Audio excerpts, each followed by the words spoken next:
kusoo dhawaada channelkayga YouTube anigoo ah Yabis Reaction ku cusub tahay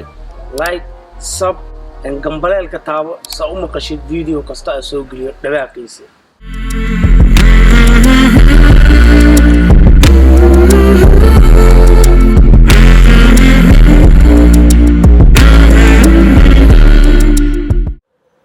maanta waxa wataa kaba Nike kabahan caadi ma ahan لكن كلر كود بلو ده بينه كرك اللي ورهاي كاميرا محاكا خلط اي تسوسا جرين بي تسوسا يا وحبا قلدن كاميرا يعني ما انت بوقشة وحا كنتغي دكان كان لقو الصفا ولوكال شوب واي قف فيسبوك كجرا اي صور هاي دكان كان تك فلق كسو بيه انتديس هذا الدكان كي جوغا شامبونا نوح قدنا واكاسامرك cuntada aad dalbanayeen waa tamaam soo soco cameraman soo soco waa u jeedaa midaan waaye hot wings iyo baradho waaye alaabtaas qaadana 5 pound waaye sarifna wuxuu ii soo celiyay 5 pound oo u jeeday haddana waxa baxa meeshaan lagu cuni karo maqaayada weyn jiro waxa jirto covid-19 waxa la aadayaa marka meel duur ah marka meeshaas aan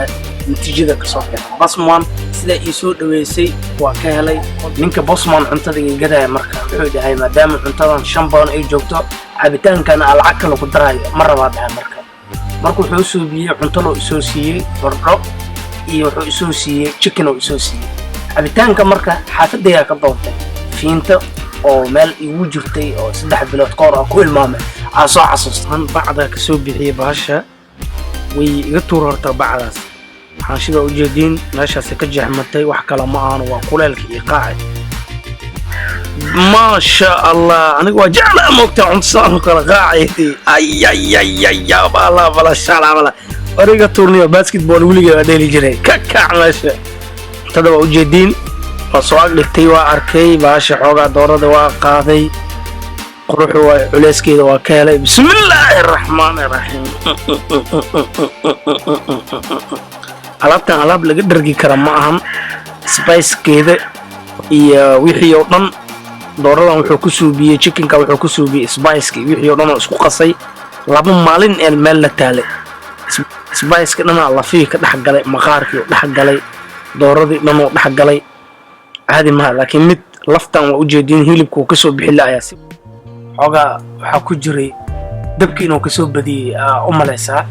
laakiin aniga chickenka dhadhankiisna waa ka helay si aan caadi ahayn horta dhadhama baalka dhadhan oo leeyahay marka aniga Bosman chicken kan waxa ku siinayaa 3 bardadana waa u jeedin marka dhaxda saan u kala jabiyo waxa ka soo baxay soo dhaw cameraman waa jajabay ayada dhan waxana u jeedin waxa waay basal waaye oo soo kiriyay basho saxta waa tijaabinayna maanta hadda dhandhan u yaalaysa bardada caadi ma hortar basho marka saan loo gubo waa ka helaa 100% aniga ahaan bardhadan waxa siinayaa ninka soo kariyay Bosman 2 bar ku siinayaa chicken kada aad iyo aad u macaanaya oo fiicnaa laakiin xagga bardhada xoogaa waa ka liidatay thank you for watching this video barnaamijkeena 5 pound ku cashay waxa ugu talagalay dhalinyarada ciyaalka xaafadda oo iskaabulada ama kuwa xaasiskooda maalintii ku soo buuqa la soo raacdeeyo 5 pound inay faa'iido weyn ugu tahay ee ku cuni karaan cunto macaan oo dhadhan leh oo qatar ah barnaamijkan ugu talagalay